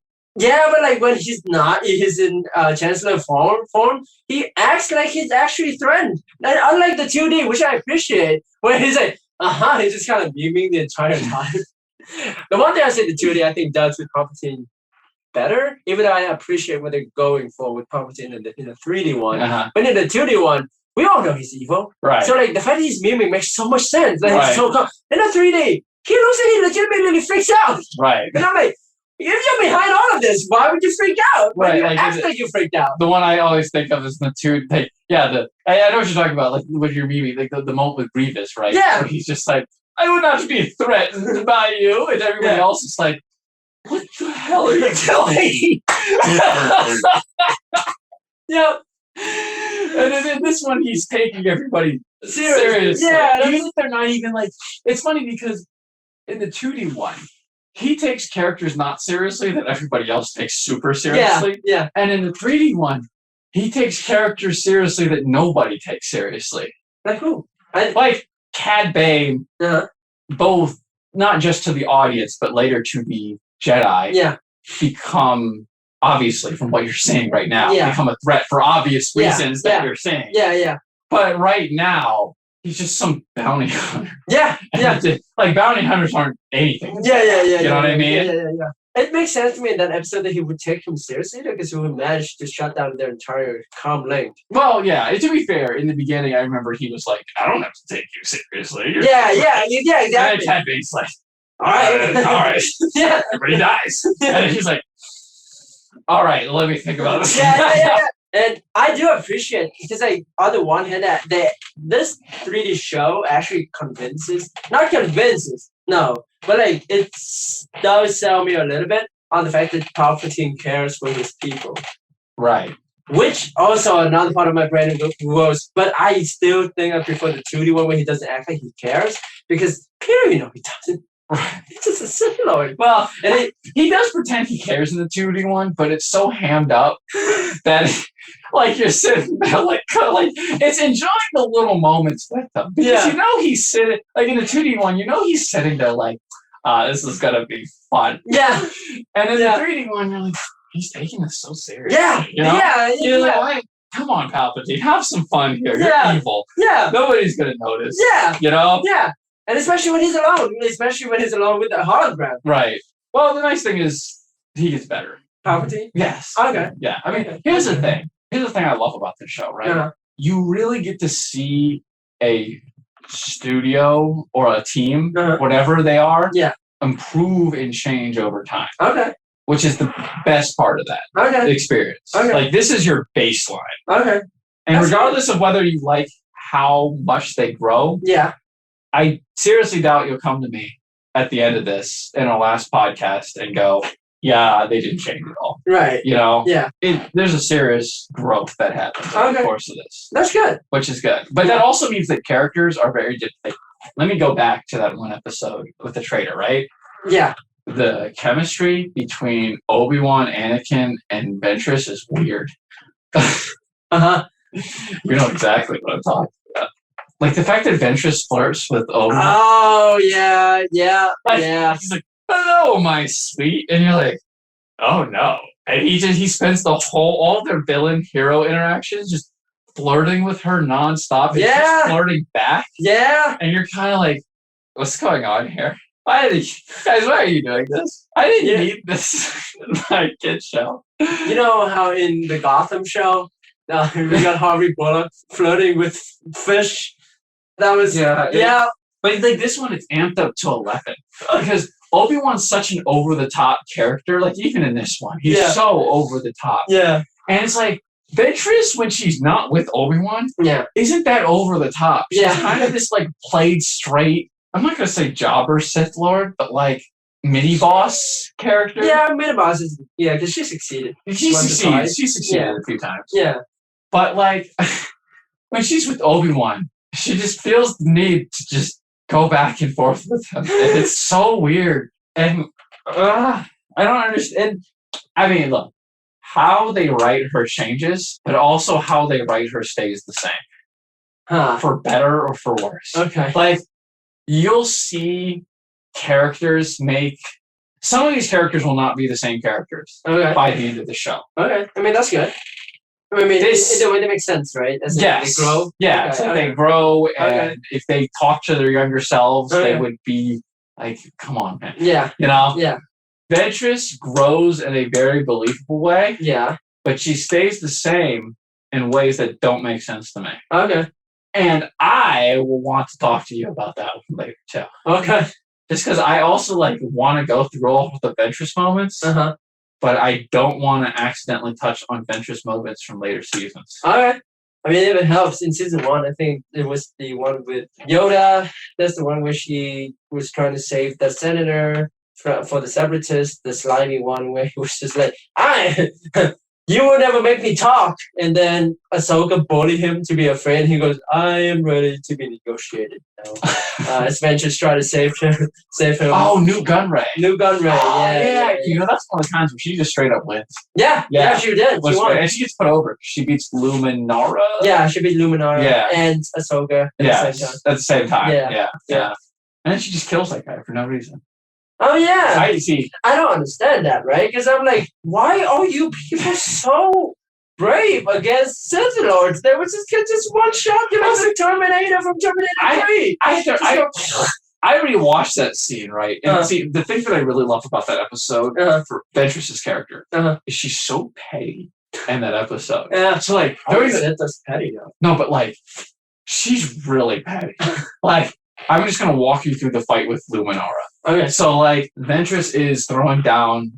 Obviously this is a stall tactic, right? She's making big loud noise so Luminara will come fight her. Yeah. So that the other stuff can happen. Yeah. Right. But you know, she's a Sith Lord. Yeah. So she also wants to. Not yet a Sith Lord. Right. She's trying to be a Sith Lord. She's a acolyte. Yeah. So she's trying to prove her worth. Yeah. She's trying to prove that her dick is bigger. Yeah. Than the Jedi. So she's throwing down against Luminara, and she's not flirting, but kind of teasing her. Yeah. Right. Yeah. And then Luminara's kind of bantering back. Yeah. And she's like, "Oh, I thought your skills were most impressive. No. They remind me Yeah. of your master." Yeah. And Well, I think the exact quote was, your skills were from your masters, but untrained. Yes. Yeah. And the important part is because there's a pause. Yeah. I recognize those skills from your master too. Yeah. Yeah. And she's like, Yeah. she like smiles. She Yeah. has this big dumb grin. Yeah. And then she goes, "But they're quite untrained." Yeah. And then she's like, "Ah!" I remember that. I remember she got legitimate mad. And she just loses it. Like canonically, right? Uh-huh. When Sith get mad, they get stronger. Yeah. And you'll notice in that part of the fight, the second she gets mad, she starts winning. So she got so mad that she got amped and won the fight from that slight a little bit. And I was like, "Oh, this is so dumb and childish." And then later on, right? I love how like the guy, he's just talking. He's just like, "Hey man, we did a great job. Like, this is good." And she's like, yeah, no. Like, she doesn't necessarily hate him in this moment, but she doesn't care for him either, right? All he says is, yeah, I can't wait to let Dooku know how successful you were and how much we contributed to the success. Yeah, And she's like, we? And then stabs him. and I could be wrong too, but it's not the fact that it's the we thing. It's more that he was trying to say that he has a good idea, but then he said something like, "Oh, I'll make sure that Doku would know your credit too," Right. in the most like pretentious way that Right. he could have said it, Right. and that's where Ventress goes on him. Yeah, Well, I it wasn't- remember it though wasn't that I do just remember that she said we. And I remember the okay. thought process for her was, I'm just going to tell him myself. I don't even need to share the credit with you. I'm just going to say I did it. It was good. And I was just like, why would you do that? Yeah. You're so weak. I would be terrified. If I was in his position, I'd be like, all right, so all I got to do is stay silent Yeah. and not get killed Yeah. on this mission. Yeah, I would not even look at her. I Yeah. was like, Mm-hmm. Just let Nuke Gunray talk because Yeah. they literally can't kill him. yeah, He's fine. yeah, And then you just drive the ship. Yeah. You speak only when spoken to. yeah, yeah, and then collect your body and And move you on. leave. Yeah, I- hey, why would you? So fucking stupid. yeah. Some characters, it's so dumb. Oh Some characters are also so over the top that I hate them. yeah, like that, that the scientist guy with the virus episode, he was a stupid black. Oh, like no, it wasn't science black. guy. The skinny science guy that goes, I have revived the blue virus. Yeah. He just goes, yeah. I'm like, shut the hell up, dude. Yeah. No. Shut up. I hate that so much. Like, it's a gimmick, but it's so annoying. It's more and more annoying than Misa, the Yusa. I never thought that a gimmick would actually like hurt my brain. Just go, yeah. So bad. And then he died, thank God. Oh, title capture. Anyway, he's out of the picture, thank God. Oh yeah. Yeah. But that's pretty much the entire season. Yeah, more or less. Unless you got other episodes you wanted to talk about.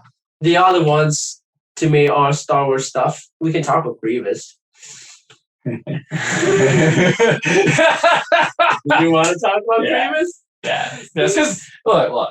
Like I said, there's characters that get better. There's characters that get worse. Okay. Grievous stays the same. That's sad. I know. Grievous so bad. He doesn't get any better. No. He might. Look, there's people, I'm sure, when they Uh-huh. listen to this, are going to disagree with me. Okay.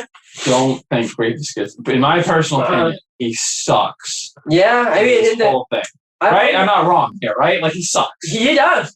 right? I like the 2D one. Uh-huh. The 2D one portrays him like he's fucking Batman. He's so good. He's comment and rocks everybody. Yeah, This Grievous is dumb.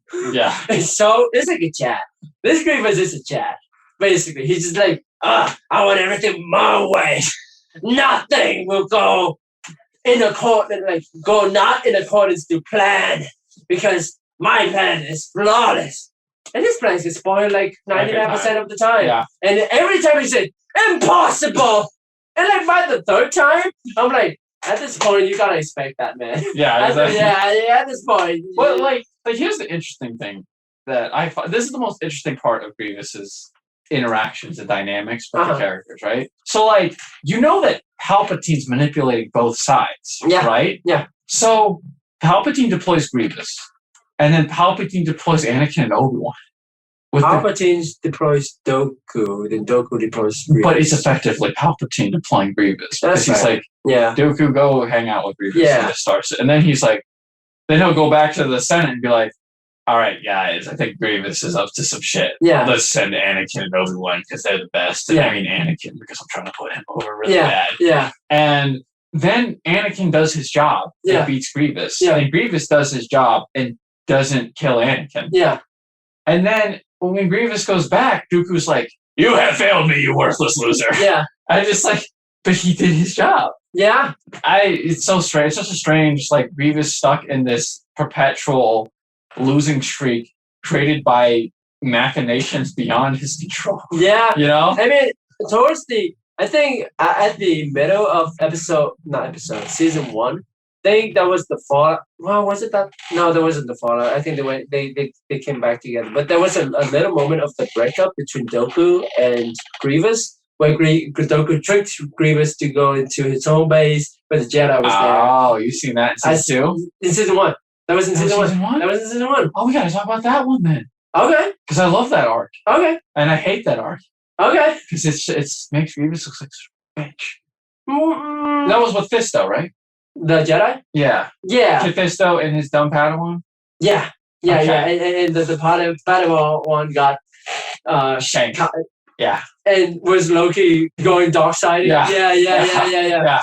That episode does multiple things with Grievous. Because actually it does make him not a bitch, because he was able to get out of a situation that would have been unwinnable to a lot of characters. Right. Because he basically got tricked into an ambush. Right. And he was ambushed, but he was like, oh shit. He used all of the mechanical stuff he could to get away and then build himself a new body. Right. So he was resourceful and he was able to get out of clutch mode. Right. It was good. And I guess going back to the Batman comparison, he has his own Alfred. He has the droid robots that can't. I love that little. Yeah, they just kind of roast the shit out of him. Oh, there's that one line. He's like, give me more parts, and then he's like, oh, who messed you up this bad? And he's like, it's a Jedi. And then she's like, Master, I wouldn't have to fix you up all the time if you were a better fighter. Yeah. Oh, yeah, shit. Yeah. And Grievous said nothing. Said that's why I put that droid as Alfred level. No one talks to Batman that way but Alfred. I actually felt sad when he died, because he dies going, get him, Master, get him. And I was like, oh, he does care. He loves his little giant dumbass Master. Yeah. And then he just gets cut down. Again, why is Alfred? He's just Alfred. That droid is just Alfred. So good. So good. I hate that they killed him off. I would have loved to see him keep showing up. Oh my god. That's such a good character. And like to your point earlier, I think he said, yeah, if you don't get destroyed all the time, I have better things to do. I have better things to do than fixing your broken body. Oh my god. Oh man, that droid was savage. It was great. What happened to Grievous? What happened to him? I know the droid died. I don't think they expand on it. He escaped, right? I don't know. That could have been one of those things where it was connected to another story. Probably. I hope somebody who comments on this tells us. Okay. Because I wouldn't be surprised if it was from another story. Okay. But my brain right now is telling me it's just anthology. Okay. That's just the premise. Okay. The Yeah, premise of the episode. I don't understand why you call Grievous a bitch in that episode, because I thought he actually goes some balls. He does. He's not a bitch compared to his previous self. Uh-huh. And here's my beef. I agree with Dooku, right? And Dooku's he's like, I killed the Jedi. And Grievous is like, oh, you killed a council member. This is great. And he's like, no, I killed a Padawan. And he's like, well, there's room. Yeah, there's room of improvement. Yeah. And I'm like, you suck. Yeah. And again, it's probably unhealthy. I'll give him that to compare him to 2D Grievous. Yeah. But 2D Grievous would throw down with multiple council member. Oh yeah. And shriek them. Yeah. You can't even defeat one. Yeah. Okay. Granted, though, I get what the episode was doing. It was putting over Kit Fisto. Yeah. Right. Right. But it also makes the weird thing about Kit Fisto's characterization in this episode is it also makes Kit Fisto look like the weirdest, biggest dumbass. It's like what you said. The Padawan was dark-siding like hell. And he's just he's making all these weird red flag comments as they're entering, even before they get into the forest. Yeah. He's just I'm happy to be a Jedi Knight. Yeah. And fight alongside you as equals. I'm like, okay, cool. Yeah. This is great. Yeah. And when they go in, he's just we should kill him. We should murder him. He's killed. And they go in, and then he's just the first thing that Grievous does is he pretends he lays this good trap where he pretends to be there, and the first thing Veb does, that's the Padawan's name, Nadar Veb, is he runs up and he fucking shanks it. And Kit Fisto was like, whoa. Yeah. That's not how we do things. Yeah. That's pretty dark side. Yeah. That's a dark side thing to do. Yeah. I'm maybe you should pull him from this mission. I feel if they were fighting Dooku, right? Yeah. Dooku would just turn him to the dark side. Yeah. Right? Yeah. You know, or Yeah. like any other actual Sith. Yeah. The only reason that's not a problem is because they're fighting Grievous. Yeah. And Grievous can't do that. Yeah. And I'm just like, what are you doing here? Why? And you know the worst part? This dude dies. And he's just kind of like, oh, that sucks. Yeah. And he moves on. Yeah. Well, time to have fun kicking Grievous's ass. And he just leaves. Yeah. I mean, look, I get it. I think it's good characterization for the Jedi Order as a whole. Yeah. Because I think it honestly shows how messed up and detached Mhm. they are. Yeah. And the fact that they are unable to see the darkness in front of them, Yeah. you know? Yeah. But for Kit Fisto, it just makes him look like a moron. Because you just... I mean, it's great, though. Because on the other hand, you see him throw down with Grievous, and he makes him look like a chump. But he does look like a chump. Right. Like, it's not just that he loses to a council member. Yeah. It's that Kit Fisto, like, makes him look like a puppy. like, not only does Grievous not fight him one-on-one, like beat him. Yeah. He doesn't fight him one-on-one. Yeah. He gets a band of droids Oh, surround yeah. him. And, like, Magnagars. Not just droids, but Magnagars. Yeah. Surround him, hit him from all angles while he fights him. Yeah. And Kit Fisto just looks at all that and smiles. And he's just dancing with all of them like it was Saturday training session. And then when Grievous kind of puts him in a little disadvantaged position, he's just kind of like, I don't even have to fight you, dude. I was just stalling for my droid. Yeah. And he just leaves. Yeah. And he gives him like a cute little wink Yeah. and a chuckle. And you're just like, oh man, that looks bad. Like, I feel like straight up, I think if Count Dooku saw that, he would have been like, you're fired, man. You're fired. You know, I would. that actually fits more onto the movie, though, of when Obi-Wan fight Grievous Yeah. in the movie. Yeah. Yeah, because Grievous was pretty bad in the movie, too. Oh, yeah. I mean, Yeah. I think he's more in line with, and I think that's the intent, right? I think he's Mm. supposed to be more in line with how he's depicted in episode 3. Episode 3, yeah. Because I told you before off podcast, but 2D Clone Wars, and I'm sure our fans know, because Star Wars nerds. Yeah. But 2D Clone Wars Grievous was conceived while episode 3 was coming out. Oh. So Right. that 2D Grievous we saw Yeah. was not necessarily George Lucas's vision. Okay. So I have this feeling that George Lucas made his own version. Yeah. And then when he was writing for the Clone Wars TV Yeah. show, he was like, I like mine Yeah. better than Gendy's. Yeah, You yeah. know? Yeah. And so he went more like that. Okay. Because there is just a difference. He has more mustache to twirl in the Clone Wars. Which I don't like. Like with you, like, I'm the best. And then Yeah. later in the episode, impossible. Yeah.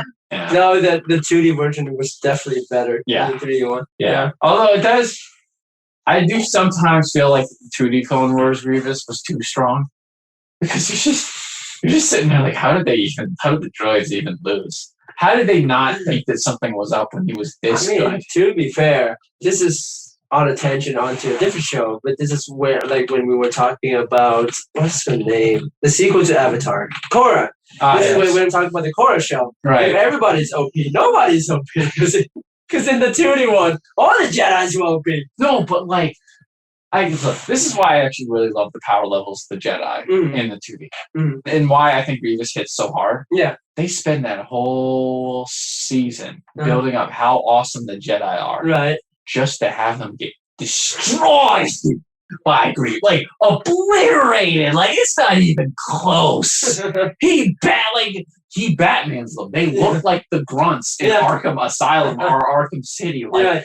they're like, oh, we can take it. Like they start with, we can take it. We just gotta band up, guys. We just gotta band up. And then it's like, oh no, he took out Shaggy.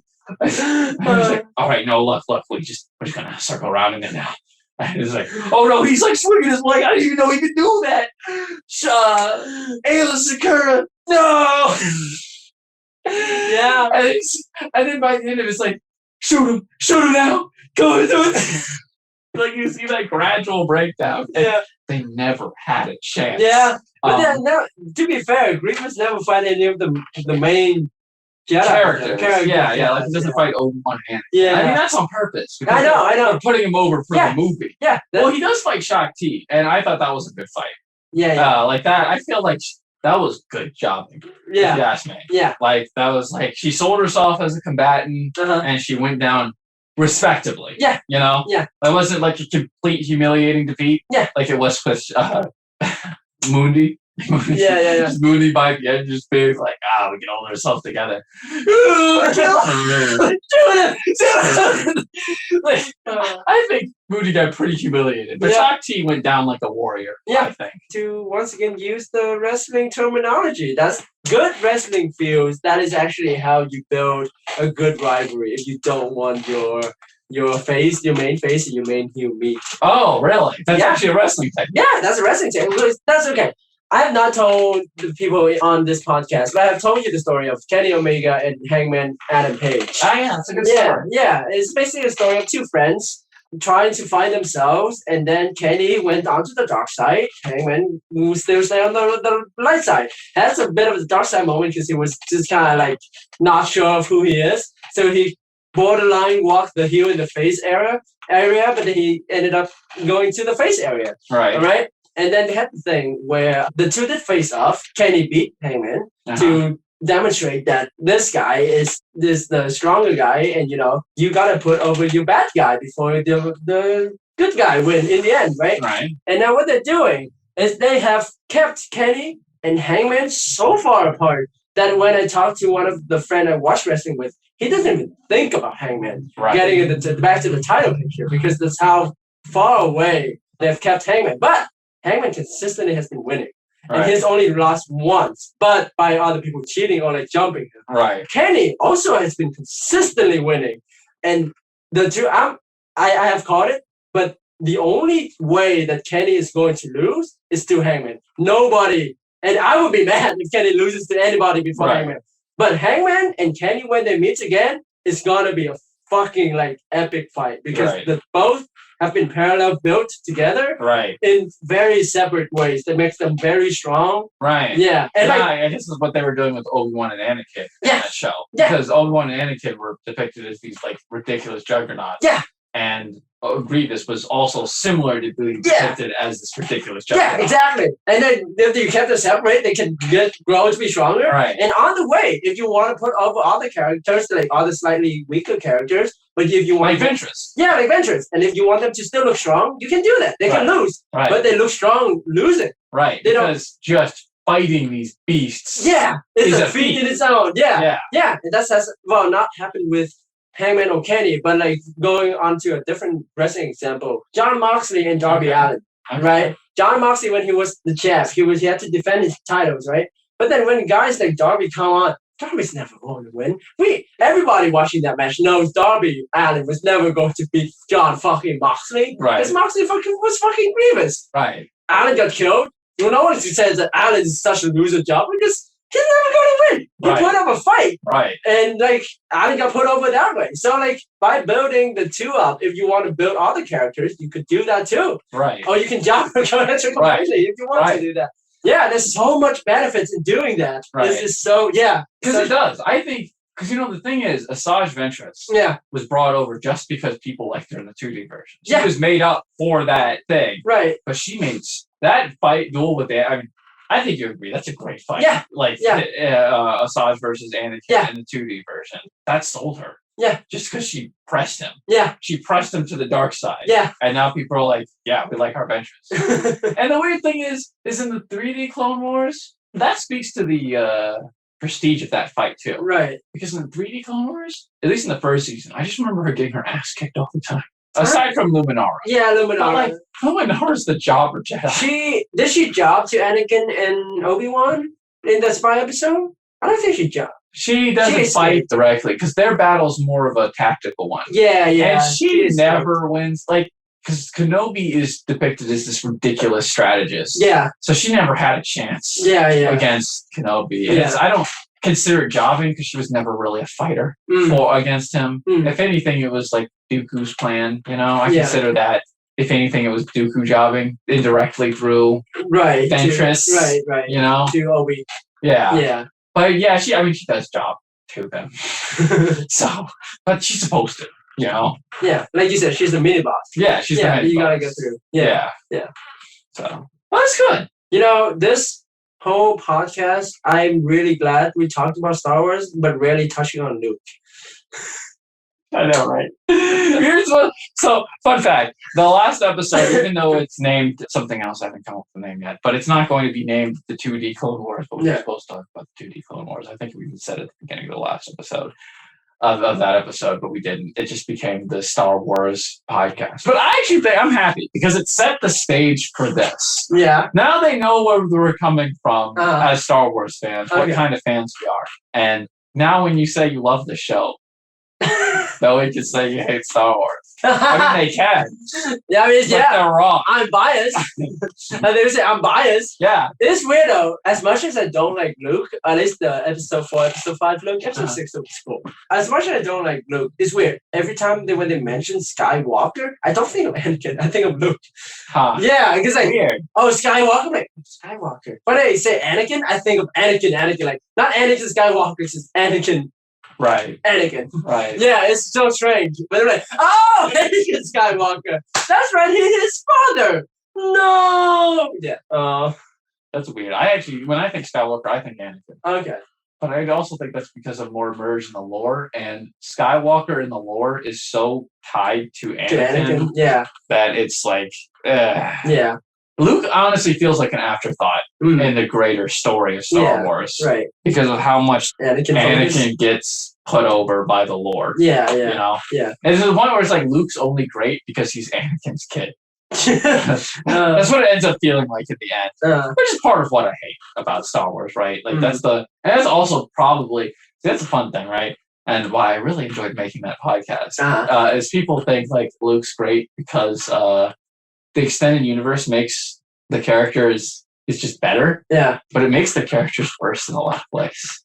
Because that's part of what I was talking about last time, where I was like, well, he has he has all this undeserved power. Yeah. And unearned. Unearned. Yeah. It's literally just good daddy gave it to him. Yeah. You know? That's it. Yeah. He's just daddy's little boy with a stick. You know what? Maybe Luke was a little shit was because his daddy was also a little shit. Oh yeah.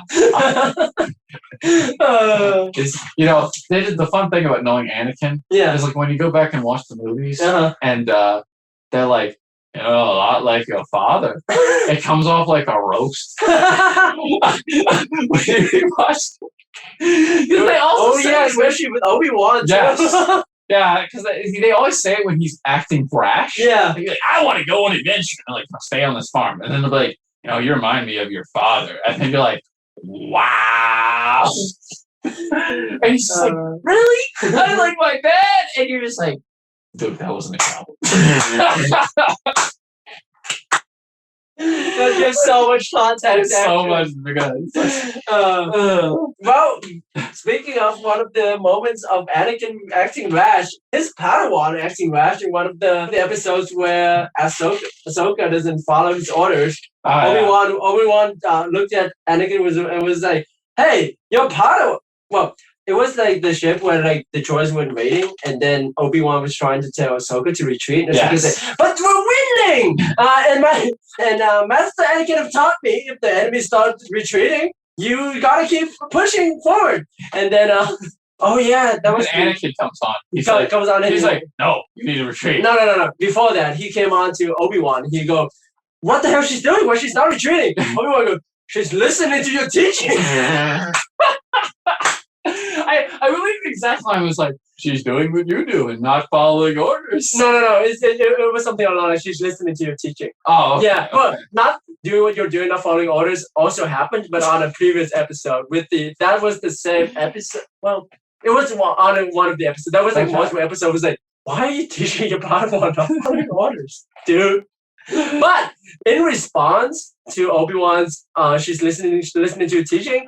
Anakin said, "Is she winning?" No,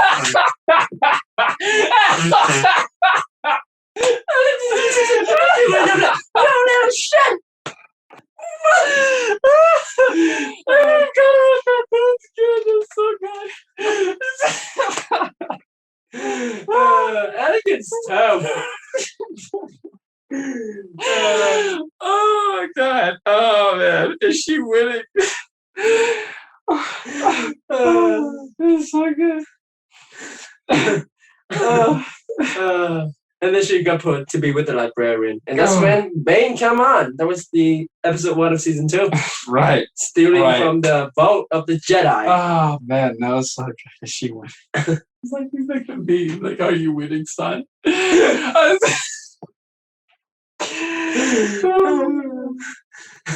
You know, it's funny though. Now that you say that, I do remember Obi-Wan turning to him and being like, For now, is that for now? I mean, like the way the line was delivered was like scathing, you know.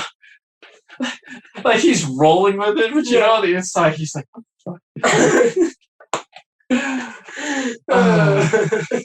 Oh man.